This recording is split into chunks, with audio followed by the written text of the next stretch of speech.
Chapter 6, A Zombie Church. On Sunday, November 2nd, 2008, we drove to our first day on the job at First Covenant Church in Spokane, Washington. I was officially on staff and committed to seeing to its health and vitality.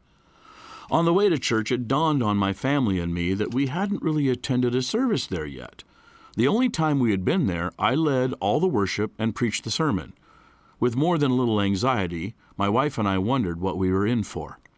I was slated that day to only sing 3 songs, and then I would sit back and see what else happened. That morning, we would sit through an hour and 42 minutes of what I consider, to this day, the worst church service I have ever attended in my entire life. But before things began, no one greeted us or said hello. I entered with my wife and 3 of our 5 kids. The other 2 were off at college. We were hard to miss. We sat among 30 or so people scattered in little pockets among the 12-foot-long double rows of solid oak pews. People seemed to purposely avoid looking at us, which felt awkward, like one does with that homeless guy who's flying a cardboard sign on the street corner right beside your car. The rest of the congregation were scattered in little groups about the room, which sat around 200. I found out later that this was because they didn't like each other very much. The service started with a dirge on the pipe organ for the prelude. I don't know what the hymn was, but it obviously commuted a tone that said, "Come in and act proper. Pay your respects. Someone has died." The mood in the room matched it.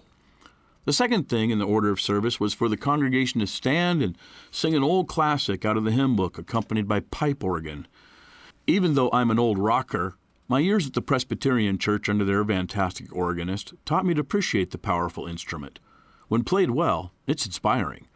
This hymn wasn't inspiring. It was sickly and spindly, like a malnourished third-world child one sees in a missionary brochure. The next thing to go down was the announcements, which had all the satiating power of drinking dust. Immediately following that was the greeting time. The pastor looked out over the vastly empty space and said, "Is there anyone here who's brought a friend and you would like to introduce?" Anyone? Anyone? Well, perhaps you're new here and visiting with us and you would like to introduce yourself.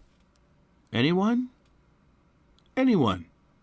Well then, turning to me, he added, "Let's continue in worship." I got up to play my 3 songs with that inspiring handoff. The service just went downhill after that.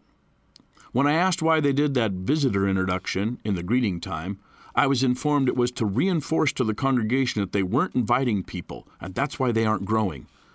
I'm pretty sure they already know they aren't inviting their friends, and they know why, too, I quipped. "Well, you've been brought on board to help us revitalize. What do you think?" the pastor asked me the next day. "I have good news and bad news," I responded. "The good news is I think I know why people aren't coming. The bad news is all of you must be willing to change everything you do here.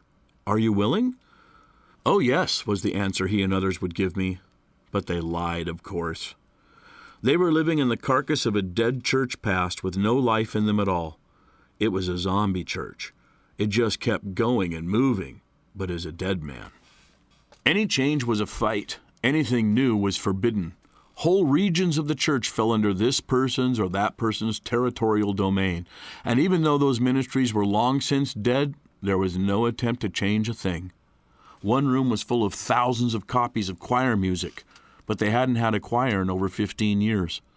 Another was full of fabric and buttons and thread, but the women's sewing ministry died in a bitter grudge a decade before. Every idea they had to help the church was always a plan to revive some ministry that had long since died before because it was ineffective or outdated. But try to alter things or bring in something new, and there was hell to pay with someone. The people were cowering in fear of the wrath of some parishioner who had started such and such a ministry many years before. Sometimes they kept activities that were launched and run by people who were still considered members, even though they had left the church years ago. I learned people were considered members of the church if they were related by blood, marriage, Swedish ethnicity, or past track record of attendance, even if they hadn't set foot in the door for a decade. One girl was still listed as a member, but she had run off 8 years earlier, moved to Utah, and married a Mormon, joining his church. But she's so-and-so's daughter, so she was listed as an active member. No ministry was ever critiqued or evaluated for its effectiveness.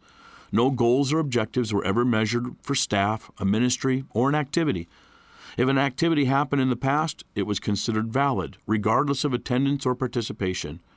My wife tried to upgrade the children's ministry by instituting a children's check-in program for the nursery. We thought this was an especially good idea since there were 45 registered sex offenders within 8 blocks of the church. But to our surprise, that was a battle too. The small handful of people who had children treated the church like it was grandma's house, and they let their children run throughout the 12,000 square foot place at their pleasure. Asking them to monitor their children during church hours or use a check-in and check-out procedure was offensive to them. I can't tell you the number of times we found unattended little children playing in one of the many rooms upstairs in the church building all alone. Changing that mindset proved impossible, despite the quality of the neighborhood. We tried to rally the congregation together to hold meetings about revitalizing the church. We went through the list of active members to contact them by phone or email to discover who still wanted to be involved and who might be committed to help us rebuild. My wife accidentally called the woman who was listed as the head of the prayer chain and was promptly informed in the most disgusted manner that said leader had left the church 15 years earlier and had been faithfully attending a Presbyterian church a few miles away. Several of the members on the active membership list were literally dead already in the grave and had been for quite some time. The church wasn't just demoralized. They were dysfunctional and broken, spiritually, socially, and psychologically. In a matter of weeks, my wife and I heard stories from different people about hurts, wounds, and bitterness that went back years. No grudge seemed too small not to be remembered and shared with newcomers. Bitterness, anger, and relational cowardice were the operating principles in the social construct. I dug through the old archives and records to try and discover what went wrong. I discovered the church had been discussing closing since 1972. Any church that goes 40 years discussing closing down every so often is not a dying church. It's a zombie church. They died already and just wouldn't stay down. Every few years, some member would pass on and leave an endowment that brought extended life. It worked like a mad scientist in Frankenstein's lab reanimating dead flesh. But it kept the beast going. It's alive! But not really. That first year, I felt like Eddie Albert's character Oliver in the old TV show Green Acres. It was a 1960s show about a New York lawyer and his high-maintenance, glamorous wife, played by Ava Gabor, who moved to the rural hick town of Hooterville to take up his dream life of farming. The premise of the show was that the whole town was kind of crazy, and the annex revolved around the Eddie Albert character trying to explain reality to these hicks. Everything his wife and the townsfolks did, and the way they chose to do it, was wacky. But when he tried to correct them, he was totally discombobulated by their illogical reasoning, which they portrayed as perfectly normal. Half the time, he ended up thinking he was the crazy one. I felt like Oliver that first year. I could spend a long time telling stories of events that went down that year, some humorous, many shocking, several enraging, most absurd. But it wouldn't help much.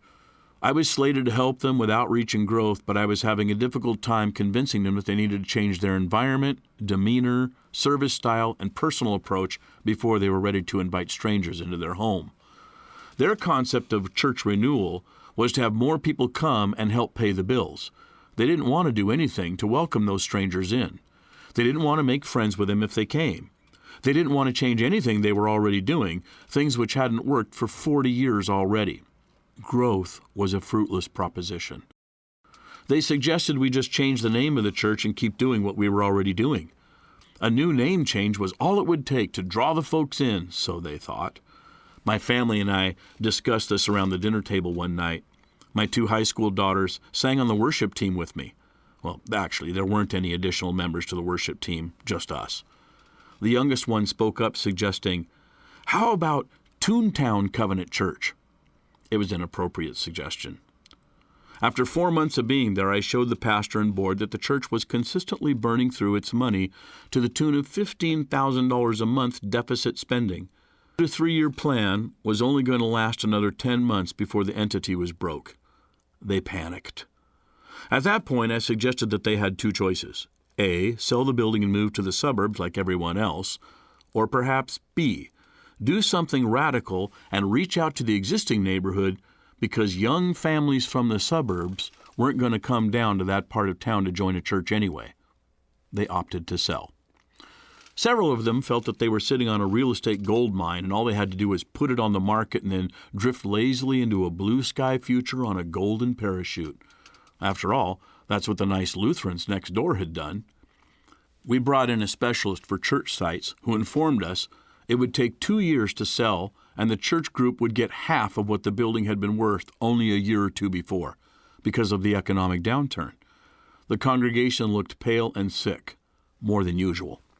Right after that, some of them decided to fire the senior pastor, who had only bought the parsonage 7 months earlier. There was a big fight, of course, and when the dust settled, we decided to lay off the unnecessary support staff, reduce program budgets, and restructure the pastor's role and pay. I became the lead, and he became the associate with a new position and job responsibilities. The entire board stepped down, and a new one was elected. Several people who hated the pastor left because they couldn't get him fired. He quit a few months later anyway, and then a bunch more folks who loved him left, blaming me. So in the end, we'd endured a lot of unnecessary drama and gone through a savagely brutal fight to get nothing. On January 1st, 2010, I became the solo pastor of a dysfunctional downtown urban church without support staff and with a limited budget. There was no secretary, no janitor, not one single other paid position, and there were few volunteers. But we bought ourselves 1 more year of time to try and do something to revitalize the church and stay alive. Maybe we would find a cure for our zombie condition. We had one thing going for us, a ministry we'd started just 4 months earlier.